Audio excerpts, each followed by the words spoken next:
चलिए, तो आज हम लोग बात करने वाले हैं बहुविकल्पीय प्रश्न का। ठीक है, जो क्लास 9th का है, अध्याय 1 का। ओके, क्लास 9th का अध्याय 1 का हम लोग बात करने वाले हैं। यहाँ पर आप देख पा रहे होंगे कि पहला जो प्रश्न क्या कहता है, बहुविकल्पीय प्रश्न। इसमें हम टोटल जो क्वेश्चन की हम लोग बात करें तो इसमें टोटल क्वेश्चन हम लोग 15 करने वाले हैं। ठीक है, इस एपिसोड में हम 15 क्वेश्चन करने वाले हैं। तो लगभग हर एपिसोड में हम 15 क्वेश्चन को करेंगे और प्रत्येक प्रश्न जो है आपके एग्जाम के लिए बेहतर होगा। यहाँ पर पहला प्रश्न की हम लोग बात करें तो पहला जो प्रश्न आपका कहता है कि क्या जीरो को p बटा क्यू के रूप में लिख सकते हैं। p बटा क्यू का मतलब हुआ कि यहाँ पर p बटा क्यू का मतलब हुआ कि यहाँ पर q बराबर नहीं होना चाहिए जीरो। p की जगह पर कुछ भी होगा, ठीक है, लेकिन q की जगह पर जीरो नहीं होना चाहिए। यानी ऊपर हम जीरो लिखेंगे और नीचे q के जीरो के नीचे एक छुपा रहता है, तो इसको हम p बटा क्यू के रूप में लिख सकते हैं। तो इसका आंसर होगा हाँ, हम जीरो को p बटा क्यू के रूप में लिख सकते हैं। अगला आपका प्रश्न क्या कहता है कि यहाँ पर है 3 और 4 के बीच 3 परिमेय संख्या निकालना है। तो ये हुआ 3 और यहाँ लिखते हैं हम 4। देखिए यहाँ पर तो चालू जो हुआ है 5 6 7 हुआ है और 13 14 15 हुआ है, 12 13 14 हुआ है और 11 12 13 हुआ है। ये आप सब देख रहे होंगे। तो इससे बहुत आसान चीज क्या है कि अगर हम इसमें 2 से मल्टीप्लाई करेंगे तो 2 तिया 6 होगा, ठीक है, और 6 होगा तो निश्चित रूप से हम 7 8 9 इसमें तो है ही नहीं, इसलिए इससे छोड़ देंगे। अगर हम 4 करेंगे 3 करेंगे यहाँ पर, ठीक है, अगर हम 3 करेंगे 3 3 कितना होगा 9 हो जाएगा। 3 3 की 9 का मतलब यहाँ से 10 करेंगे तब ना हम जाके आगे बढ़ेंगे, क्योंकि 3 के बाद 4 है यानी बढ़ती क्रम में हमको जाना पड़ेगा। ओके, तो यहाँ पर ये भी नहीं होगा। ओके, हम करते हैं 4 से, 4 तिया हो गया मेरा 12 और यहाँ पर भी हम 4 से मल्टीप्लाई करेंगे। ओके, अब ये हो जाएगा 4 चौका 16। अब इसके बीच में हमको लिखना है ये परिमेय संख्या। तो ये 12 के बाद होता है 13, 13 के बाद होता है 14 और 14 के बाद होता है 15। ओके, इस तरह से 3 परिमेय संख्या आपको यहाँ पर देखने को मिल जाता है, जो कि आंसर नंबर जो है B for ball right answer है। ठीक है, इसी तरह से हम लोग प्रश्न संख्या बात कर लेते हैं 3 की। ओके, प्रश्न संख्या 3 क्या कहता है, यह है कि 2 संख्याओं के बीच में होती है। क्या किन्हीं 2 संख्याओं के बीच में क्या होता है, केवल एक परिमेय संख्या, केवल 2 परिमेय संख्या, अनंत परिमेय संख्याएं, या इनमें से कोई परिमेय संख्या नहीं होता है। तो आप जो है इसका फटा जवाब जो है फटफट जवाब दीजिए। तो यहाँ हम लोग बात करें कि 2 संख्या, चाहे जो भी संख्या हो, जैसे मान लीजिए 2 ही लिखे और 4 लिखे, 2 लिखे 3 लिखे, तो जरूरी नहीं है कि केवल एक परिमेय संख्या होगा, जरूरी नहीं है कि केवल 2 होगा, जरूरी नहीं है कोई नहीं होगा, कोई तो होगा करेगा। लेकिन यहाँ पर क्या होगा, इसका परिमेय संख्या जो होगा अनंत होगा। ठीक है, क्योंकि यहाँ पर अनंत परिमेय संख्या हम यहाँ पर याद कर सकते हैं। यानी इसका आंसर की हम लोग बात करें जो थर्ड का आंसर होगा C4 that is the right answer होगा। ओके, यानी कि 2 संख्याओं के बीच जो संख्या जो होता है अनंत परिमेय संख्याएं हम लिख सकते हैं। नेक्स्ट हम लोग प्रश्न की बात कर लेते हैं, प्रश्न संख्या 4 की। ओके, प्रश्न संख्या 4 क्या कहता है कि प्रत्येक परिमेय संख्या है, क्या प्रत्येक परिमेय संख्या जो है वह एक पूर्ण संख्या है, प्राकृतिक संख्या है, या पूर्णांक है, कि वास्तविक संख्या है। ठीक है, तो इससे पहले हम वास्तविक संख्या को भी जानकारी प्राप्त कर चुके थे। तो इसका जो आंसर जो होगा 4 नंबर का जो आंसर होगा D for dog is the right answer. Okay, प्रत्येक परिमेय संख्या जो होता है आपका वास्तविक संख्या होता है। ओके, पूर्ण संख्या, प्राकृतिक संख्या, पूर्णांक जो है हम डिटेल से इस पर चर्चा कर चुके हैं पिछली वीडियो में। ठीक है, तो जो इसका आंसर जो होगा D for dog is the right answer. Okay, चलिए हम लोग चलते हैं प्रश्न संख्या 5 की ओर। ये है आपका प्रश्न संख्या 5। अब यहाँ पर देखिए, ये जो आपको कह रहा है कि रूट 9 जो है, ठीक है, रूट 9 जो है, क्या यह किस प्रकार की संख्या है, एक परिमेय संख्या है कि यह एक अपरिमेय संख्या है। ओके, ना तो परिमेय ना ही अपरिमेय है, कि इनमें से कोई नहीं है। ठीक है, तो इसका आंसर की हम लोग बात करें, जो रूट 9 है, ठीक है, जो रूट 9 आपको दिख रहा है, तो जिसका हम जो रूट के अंदर हो और जिसका हम वर्गमूल पूर्ण रूप से निकाल सकते हैं, तो उसको हम लोग परिमेय संख्या बोलेंगे। ओके, क्या बोलेंगे, परिमेय संख्या। तो आप देख रहे हैं कि 9 का जो वर्गमूल जो होता है निकाल सकते हैं, यानी 3 इसका आंसर होगा। ठीक है, तो यह जो है एक प्रकार का परिमेय संख्या है, यह एक परिमेय संख्या राइट आंसर है, यानी A for Apple is the right answer. Okay, next प्रश्न की हम लोग बात कर लेते हैं, प्रश्न संख्या 6 की ओर। ओके, प्रश्न 6 क्या कहता है कि निम्नलिखित में कौन एक अपरिमेय संख्या है। ठीक है, कौन से है जो है एक अपरिमेय संख्या है। तो अपरिमेय संख्या की हम लोग बात कर लें तो जो अपरिमेय संख्या जो होगा आपका, जिसका हम पूर्ण रूप से मान नहीं निकाल सकते, तो परिमेय संख्या तो उसी को बोलते हैं। तो यहाँ पर देखिए, इसका तो वर्गमूल हम निकाल सकते हैं। ओके, तो ये तो आपका परिमेय संख्या होगा, इसका भी हम मान निकाल सकते हैं, ये भी एक परिमेय संख्या होगा। ओके, अब रही बात है यहाँ पर ये 12/3, ठीक है, √12/3। ओके, और एक √12 बच गया, तो इसमें कौन जो है आपका अपरिमेय संख्या है, बताइए। तो इसका आंसर की हम लोग बात करें तो यदि हम इसको ऊपर नीचे करें, इसको काटिए तो 3 चौका 12 हो गया। ठीक है, यानी रूट कितना हो रहा है 4, और 4 का वर्गमूल कितना हो जाएगा 2। अच्छा, तो ये क्या हुआ, ये भी एक परिमेय संख्या होगा।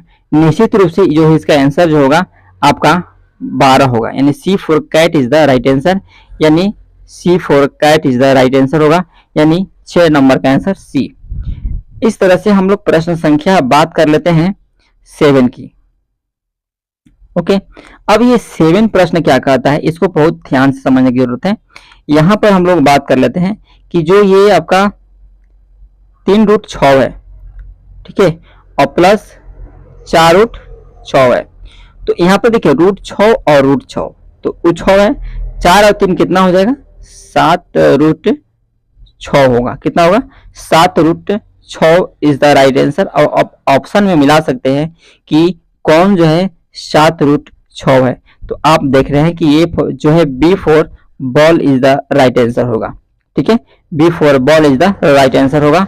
प्रश्न संख्या हम लोग बात कर लेते हैं, प्रश्न संख्या जो है आपका ये आपका 8 नंबर। ठीक है, अब इसको हम कैसे हल करेंगे, इसमें देख लीजिए, ये देखिए इसको हम किस प्रकार से हल करते हैं। जब इसको हम गुना करेंगे तो इसको तो हम ऐसे लिख ही सकते हैं, √6 गुना 27 लिख सकते हैं, इसमें कोई दिक्कत नहीं होगा। ठीक है, क्योंकि ये जब दोनों मल्टीप्लाई है तो रूट से रूट में गुना कर सकते हैं इसको। अब यहाँ पर आप देख पा रहे होंगे कि 6 को हम 2 गुना 3 लिख सकते हैं।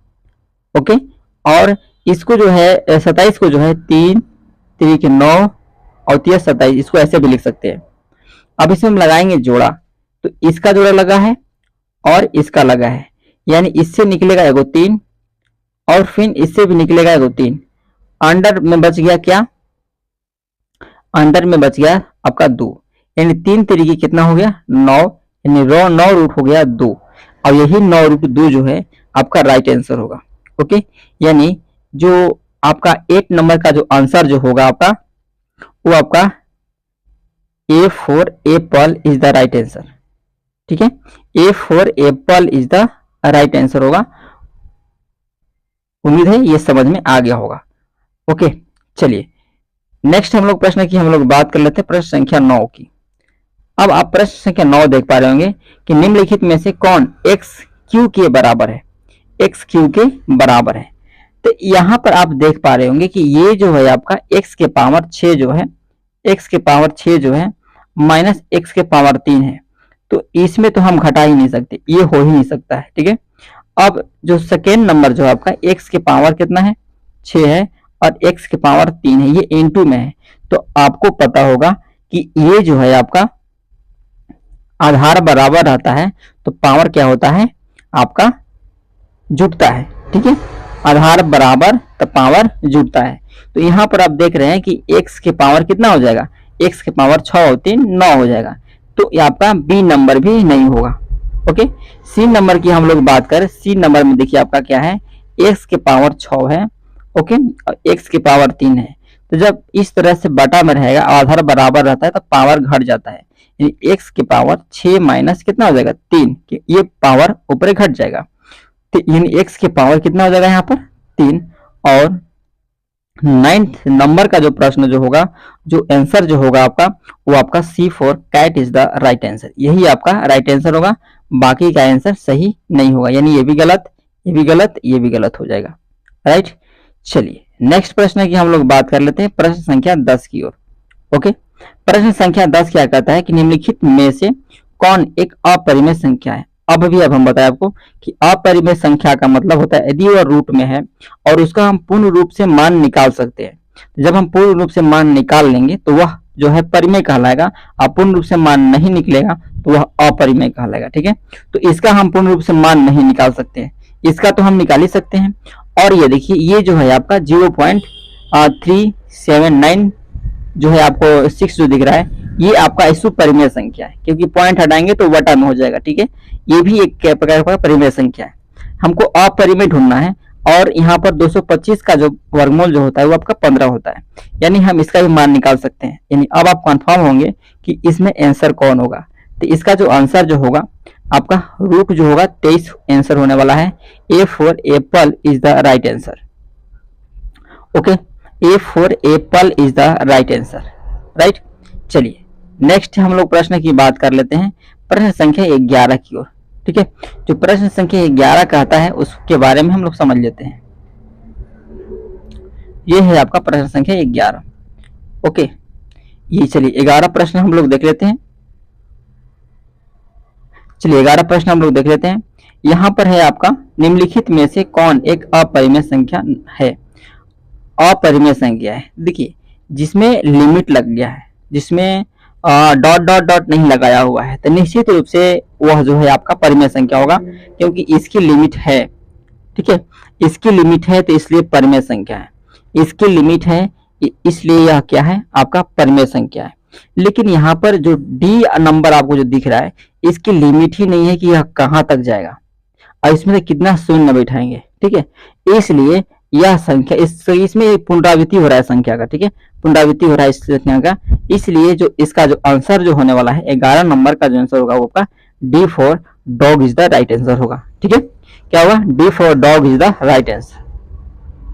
चलिए क्वेश्चन नंबर हम लोग देखते हैं यहाँ पर, ये 12 नंबर। ठीक है, क्वेश्चन नंबर 12 क्या कहता है कि 2√3 प्लस √3, इसका आंसर कितना होगा। तो आप इसको बहुत ही आसान तरीका से आंसर दे सकते हैं। √3 हो गया प्लस √3 हो गया, तो यहाँ पर 2√3 और यहाँ पर 1√3, तो 2 अब कितना हो गया 3, तो 3√3 इसका आंसर आप राइट कर सकते हैं। ओके, यानी अब आप ऑप्शन में देखिए कि इसमें आंसर कौन होगा, यानी जो 12 नंबर का जो आंसर होगा वो आपका C for cat is the right answer होगा। ठीक है, क्योंकि 3√3 यहाँ पर हम देख रहे हैं कि इसी में है C for cat is the right answer. ये भी नहीं होगा, ये भी नहीं होगा, ये भी नहीं होगा। ओके, चलिए प्रश्न संख्या हम लोग बात कर लेते हैं, ये 13 नंबर की। ओके, अब इस प्रश्न को हम कैसे हल करेंगे, बहुत आसान है। यहां पर हम क्या करेंगे कि इसको हम पहले प्रश्न को लिख लेते हैं, 13 नंबर प्रश्न को लिखते हैं। यहां पर ये 5√8 प्लस 7√2 माइनस 8√2। देखिए ये 5√8 है, ये 7√2 है, ये 8√2 है।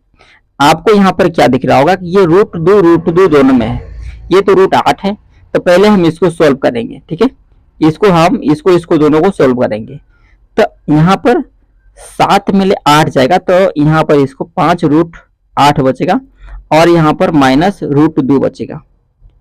ओके, यहाँ पर क्या बचेगा, माइनस √2 बचेगा। अब यहाँ 8 को हम क्या कर सकते हैं, 8 को हम तोड़ सकते हैं। देखिएगा 8 को हम तोड़ सकते हैं 2 गुना 2 गुना 2। ओके, और माइनस ये 2 है ना, और यहाँ पर माइनस √2 हो गया। यहाँ पर क्या करेंगे, कॉमन लेंगे, ये सॉरी यहाँ पर 5 है। ठीक है, ये जो आपका है 5 है, तो 2 दूना कितना, 2 कॉमा अगर हम मिलाते हैं, जोड़ा मिलाते हैं, तो ये 2 का जोड़ा मिल रहा है, इसमें से एगो निकलेगा। ठीक है, यानी 5 एगो निकल गया, 2 बाहर, अंदर एगो 2 बच गया, माइनस √2 बच गया। ओके, इस तरह से यहाँ 5 दूना कितना हो गया 10√2 माइनस √2। अब हम क्या करेंगे कि 10 दो रूट में से एक √2 खत्म करेंगे, तो यानी मेरे पास कितना बचेगा 9√2 बचेगा, और यही 9√2 जो होगा आपका राइट आंसर होगा। आप अपने कॉपी में इसको नोट डाउन जरूर कर लीजिएगा। तो इसका जो आंसर की हम लोग बात करें तो इसका आंसर जो होगा 13 नंबर का 9√2 होगा। अब ऑप्शन में देखते हैं कि 9√2 कहाँ है। ये हुआ आपका 9√2, यानी A for Apple is the right answer. Okay, 13 number प्रश्न आपका कंप्लीट होता है और हम लोग 14 नंबर प्रश्न की ओर चलते हैं। आगे आपका 14 नंबर प्रश्न जो कहता है ये आपका हरों का परिमेयकरण है। क्या है? हरों का परिमेयकरण है। तो हरों का परिमेयकरण कैसे होता है उसको देख लेते हैं। ये है आपका, इस तरह से हम इसको लिखते हैं पहले प्रश्न को 7 - 2। हरों का परिमेयकरण का मतलब हर को ही आपको एक बार ऊपर लिखना है। ओके, एक बार ऊपर लिखना है, लेकिन ध्यान रहे अगर यहाँ पर प्लस में, हर में अगर प्लस रहेगा तो माइनस माइनस से, और अगर माइनस रहेगा तो प्लस प्लस से करना था। यहाँ माइनस है तो यहाँ हम प्लस प्लस से करेंगे। सॉरी, यहाँ पर ये आपका 7 होगा, ये 2 हो गया। इस तरह से क्या करेंगे हम, अब इसको ऊपर मल्टीप्लाई करेंगे। ओके, तो एक से ऊपर जब मल्टीप्लाई करेंगे ऊपर से ऊपर में तो कोई प्रभाव नहीं पड़ेगा, तो इसको हम 10 के 10 लिखते हैं, √7 + 2। अब 7 से √7 में गुना करेंगे तो कितना हो जाएगा √49। ओके, माइनस 2 दूना प्लस माइनस माइनस होगा, 2 दूना 4 हो जाएगा। इसको हम 10 के 10 लिखते हैं, √7 + 2, और 7 49 का वर्गमूल कितना होता है 7 - 4, यानी इसको हम लोग आंसर की बात करें तो इसका आंसर ये आपका √7, इसको लिखे कहाँ, इधर लिखें, चलिए यहाँ पर लिख देते हैं। और यार यहाँ पर लिख देते हैं, ठीक है। तो √7 + 2 बटा कितना होगा, ये आपका 7 मिले 4 तो 3, यानी √7 + 2 बटा 3 जो है आपका राइट आंसर होगा। ओके, यानी √7 + 2 बटा 3 जो है हम लोग ऑप्शन में मिलाते हैं। इसको आप नोट कॉपी में चाहे स्क्रीनशॉट ले सकते हैं, ठीक है। चलिए, तो यहाँ पर हम देखते हैं ऑप्शन में आपका जो है आपका √7 + 3 2 बटा 3 जो है आपका आंसर, ये A for Apple is the right answer होगा, ठीक है। A for Apple is the right answer. Okay, चलिए अब हम लोग प्रश्न संख्या बात कर लेते हैं 15, जो कि लास्ट प्रश्न है, ठीक है, क्योंकि हमने बोला था कि हम 15 क्वेश्चन करना है, और अगर आपको ज्यादा डिमांड हो तो क्वेश्चन की संख्या हमको क्या कर सकते हैं, हम बढ़ा सकते हैं, ठीक है, 20 कर देंगे। तो अभी आप इतना ही देखिए, यहाँ पर क्या करेंगे, निम्नलिखित में से कौन सा परिमेय संख्या है। तो कौन परिमेय संख्या है, तो आपको पता होगा परिमेय संख्या के लिए क्राइटेरिया क्या है कि एक तो है q बराबर नहीं होना चाहिए 0, ठीक है, q बराबर नहीं होना चाहिए 0। दूसरे क्राइटेरिया का, यदि कोई रूट के अंदर हो और यदि उसका कोई मान नहीं निकलता हो तो वह जो है परिमेय संख्या नहीं होगा, वह अपरिमेय संख्या होगा, ठीक है। और यदि पाई हो तो पाई क्या है, पाई एक प्रकार का आपका अपरिमेय संख्या है, ठीक है। तो यहाँ पर हम लोग परिमेय संख्या है, इसमें परिमेय संख्या की जांच करना है, कौन परिमेय संख्या है, राइट। इसको हम करते हैं इरेज, और यहाँ देखते हैं प्रश्न संख्या 15। तो यहाँ पर क्या कह रहा है कि 4/0, तो अभी आपको बताएं कि P/Q होना चाहिए, और साथ ही साथ जो होना चाहिए Q बराबर नहीं होना चाहिए 0, इस क्राइटेरिया को पूरा करना चाहिए। तो क्या करेंगे, ये तो होगा नहीं क्योंकि Q का मान 0 है, इसमें Q का मान 0 नहीं है, तो इस हो सकता है, इसको छोड़ दीजिए अभी। ई देखिए यहाँ पर √3 है, √3 जो है आपका, इसमें टोटल जो है आपका पूर्ण रूप से मान नहीं निकलेगा, क्योंकि √3 का वैल्यू जो होता है आपका 1 पॉइंट समथिंग आता है, ठीक है, डॉट डॉट करके। इसके बाद क्या करेंगे, पाई जो है ये ऑलरेडी क्या है, यह एक अपरिमेय संख्या है, तो हमें परिमेय संख्या ढूंढना है, तो इसलिए जो इसका आंसर जो आएगा B for ball is the right answer. Okay, B for ball is the right answer. तो मुझे कमेंट में बताइएगा कि आपको यह सेशन कैसा लगा। ओके, हम यहाँ पर 15 क्वेश्चन ही रहने देते हैं, और यदि क्वेश्चन की संख्या डिमांड और बढ़ाना होगा तो मुझे कमेंट में आप लिखिएगा कि क्वेश्चन की संख्या को हम क्या करेंगे, इसमें बढ़ा देंगे। चलिए नेक्स्ट सेशन में हम लोग पुनः प्रेजेंट होते हैं। तो टोटल हम लोग 50 क्वेश्चन करा चुके हैं। चलिए मिलते हैं हम नेक्स्ट वीडियो में, तब तक घर पर पढ़ते रहिए, आगे बढ़ते रहिए। जय हिंद, जय भारत, बेस्ट ऑफ लक।